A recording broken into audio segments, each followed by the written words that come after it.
You can see him all over the country. He recently was at Skank Fest with Legion of Skanks. He's a regular at Side Splitters in Tampa. Guys, put your hands together for Sean! Yes!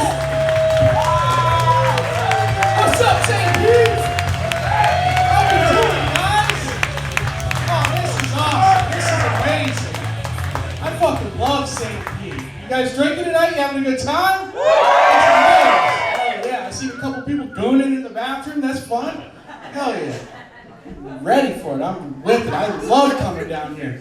I fucking love St. Pete. Let me just get one thing out of the way right now. Some of you are going to be disappointed to hear this, and I apologize, but I am not Pablo Escobar's gay little brother, okay? I know what you're thinking back there, and the answer is no. You will not find me behind Fergs after the show selling blowjobs and cocaine. I'm trying to be a better person. I am not that man anymore. So do not come looking for me behind Fergs after the show. I don't do that shit anymore, right? Behind Fergs, right around the corner.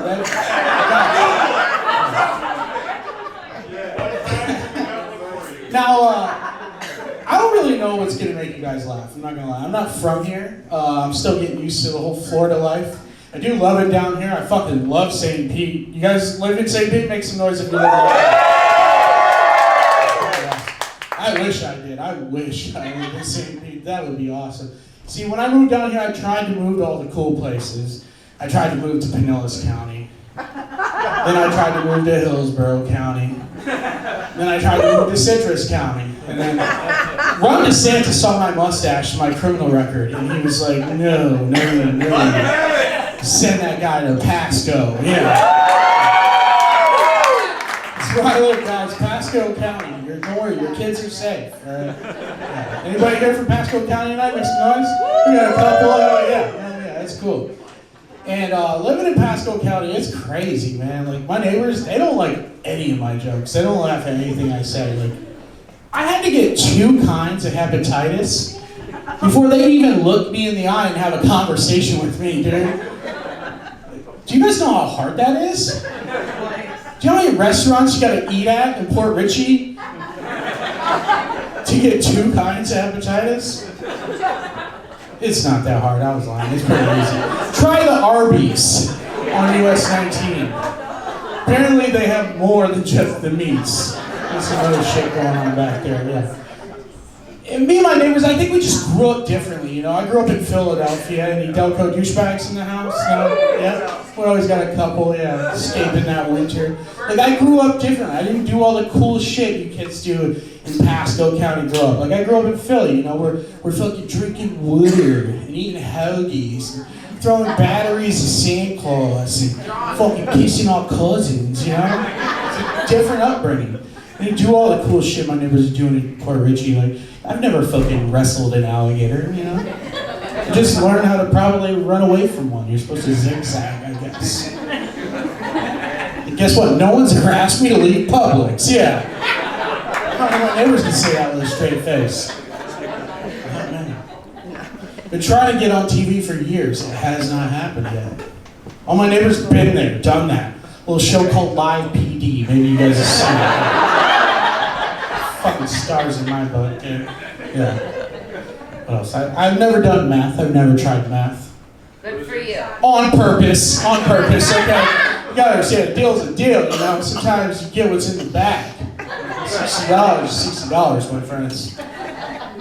Never Narcan either of my parents.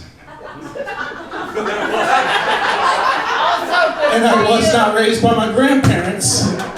Like I said, me and my neighbors in Newport Richey, we just don't have much in common, guys. Don't worry, I'm trying to bring us all together.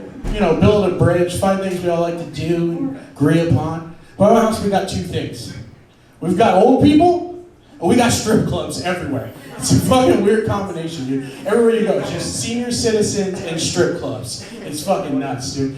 And on my day off, Nana's got nothing to do. She's just chilling at home, knitting, saying racial slurs from the 40s, you know? Just chilling, dude.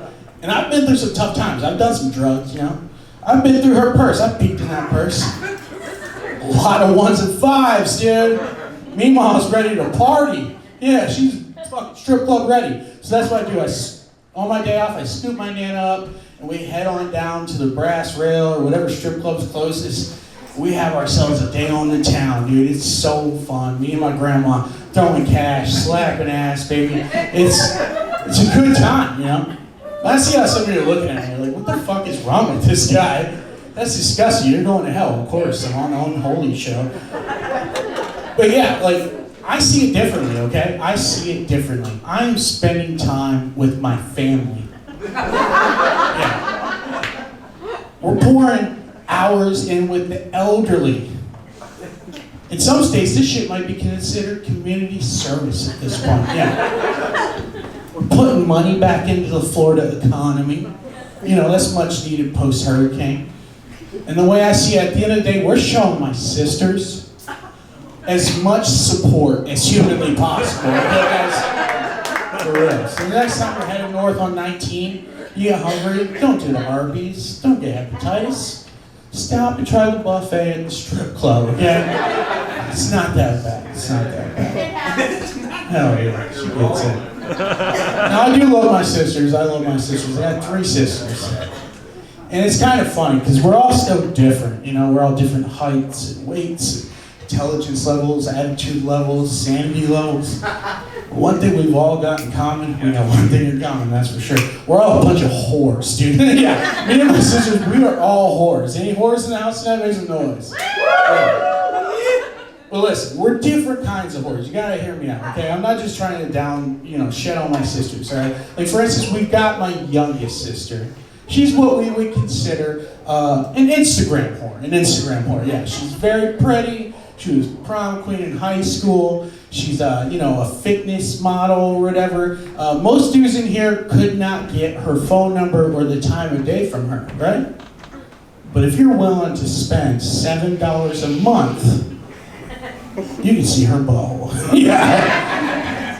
Might make her a little bit of a whore in my book, yeah. Next, we've got my oldest sister. She's what we would call an attention whore. An attention whore, yeah. She doesn't care if she's getting straight A's or she's burning that school to the ground. She is about that life. She wants you talking about her. She wants an article in the newspaper written about her. She wants to be a part of every community, every culture. She went to college freshman year and made out with one of her little roommates, and they might have done some finger stuff. And she comes home Thanksgiving talking like she's some fucking soldier for the LGBTQ army. Like, listen, bitch, you gotta earn your stripes. You can't just diddle and kiss a little bit and all of a sudden you're like a full-fledged lesbian. Like, come on, shave your head. Let's go out back. I want to see you hit a softball 300 yards. Let's fucking go to the Subaru lot tonight. You're getting her out back 2 nights. Yeah. Earn your stripes, lady. Like, put a strap on. Bang somebody. Like, fucking, don't talk about it. Be about it. You know? And last, we've got my middle sister. She's the one that makes me the most proud. We refer to her as a war whore. Yeah, that's the best term we could come up with. She loves the military. She loves a man in uniform. She loves conflict in the Middle East. I don't know why, but she loves that shit. She had a conversation with her Bush one day, and she decided, like the great Bush presidents, that she fucking loves the military. And she made it her goal in life to sleep with the entire armed forces. Yeah, it's crazy. But I'm about chasing your dreams. Go get it, girl. I respect my sister. She has a great job. She travels around city to city. But every time she sends me a package and I Google her address, guess what's within a mile of? Military base, exactly. When she walks onto that bad boy, you might think she's playing Pokemon. Because if it's a dick in an orifice, she's gotta catch them all, guys. Gotta catch them all. You might think that upsets me or embarrasses me or grosses me out. Not at all. Absolutely not, guys. I salute my sister. She has done more for the morale of our troops than the USO could ever fucking do, okay? I promise you guys that much. Her mouth alone has stopped countless veteran suicides. I like to know where my tax dollars are going. Her butthole is now federally funded. And according to my buddies in the military, she is the definition of a team building exercise. All right, guys. Don't think you could just sign up for the fucking reserves of the Coast Guard and get in her pants. No, no, no. You gotta earn your stripes too, okay? She has a 4-3-2-1 rule. It's 4 domestic violence charges, 3 dead brown kids, 2 failed marriages, and at least 1 DUI. Or she's not gonna let you smash, okay, guys? So on your way home tonight, you see a fucking homeless vet on the side of the road, you got some lotion in your car, do your fucking part, guys. Be more like my sister, you know? Yeah. Like I said, I'm not from here. I spent half my life in Philadelphia and half my life in Michigan. And in Michigan, I worked on a pot farm. It's a lot of fun. Anybody here smoke weed? Is that so cool? Yeah, Michigan legal, bitch! Oh, yeah, exactly. All my neighbors, they're like, dude, we've moved on to bigger and better things. You ever heard of fentanyl or crystal meth, you know? But in Michigan, like, weed is a big part of the economy. It's crazy. And I worked on a pot farm for like 10 years. I worked for my best friend's uncle. He's one of the good ones, not the, can you keep a secret uncle, you know? You wake up with a thumb in your ass. Or the one that runs a fucking vacation Bible study, none of that stuff, you know? Well, he's a good guy, you know? He fucking takes you fishing, gives you advice, shit like that. But he is a crazy ass redneck. He's a crazy redneck. Like his house, it's somewhere between like an outdoorsman's dream and a PETA member's nightmare. It's fucking crazy, dude. He's got dead animals hanging everywhere. He's got fucking all the toys, bass fishing boats, ATVs, RVs. He's got chocolate labs and yellow labs. He's got dab labs and meth labs. I think there's a gain of function research lab on his property, but I'm not really supposed to talk about that. So we'll keep it moving. But I love this guy, and I worked for him for a long time. But if you guys ever been to Michigan, you might not know this, but other than about 90 days of the year, it just fucking hurts to go outside. You just get punched in the face by the wind. It sucks. It's so cold all the time. Me, I always wanted to move to Florida. It was like my dream, my goal in life. I never came here as a kid, grew up poor. Yeah, I just thought it was Disney and beaches.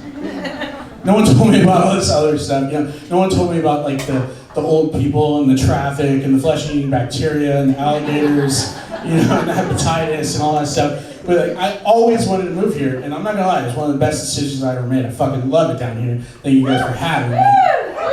But if you can't tell by listening to me, I am an uneducated, degenerate piece of shit. How am I just supposed to up and leave and move to Florida and provide for myself? I've been working on a pot farm my whole life.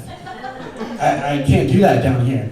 But I learned a little loophole. If you're like less than half retard, if you're like not that retarded, they'll give you your CDL in like 8 weeks, guys. Yeah. They'll put you in the most dangerous fucking driving machine on the planet and let you take it wherever the fuck you want to go. So that's what I did. I became a truck driver. I got my CDL Class A, and then I had to break the news to my great mentor and employer, and he was like, what the fuck are you doing? I was like, I'm moving to Florida, dude. I'm moving to Florida. He's like, how are you gonna do that? I said, I got my CDL.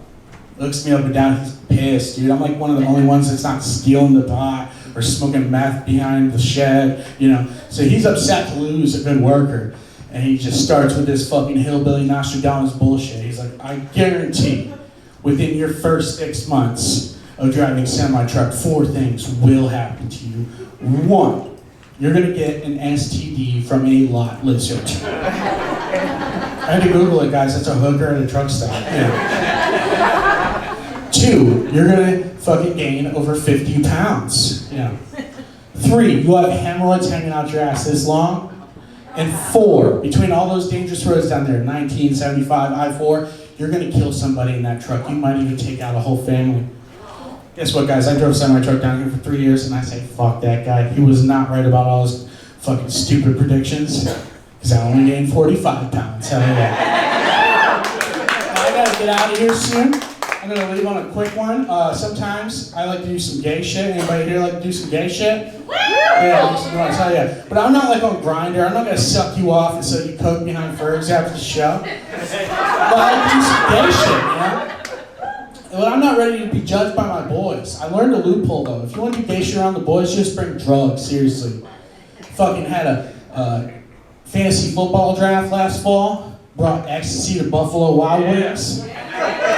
Give it 15 minutes. You can give whoever you want a back rub, baby. Yeah. I don't know, maybe you're more the opioid type. Don't drink and drive tonight. Pop a perk. and hop into Uber with your buddy. Yeah. Get nod out face first in his lap. Dick to mouth, my friends, dick to mouth. Maybe you're more the outdoorsy type. Take them hunting, take them fishing, go way deep out in the swamp, give them some mushrooms, some sort of hallucinogenic, wait an hour. What looks real similar? A dick and a popsicle, that's what, yeah. You know what you're doing, you're tripping, you're fishing, you're licking, that's what you're doing, guys. Promise, that shit works, feel free to use these tips and tricks. In fact, yesterday I took like 3 Advil, and all my buddies let me blow them. So yeah. Thank you guys, that's been my time. Let's bring up your hosts again. Thank you so much for having me. Thank you for supporting my comedy.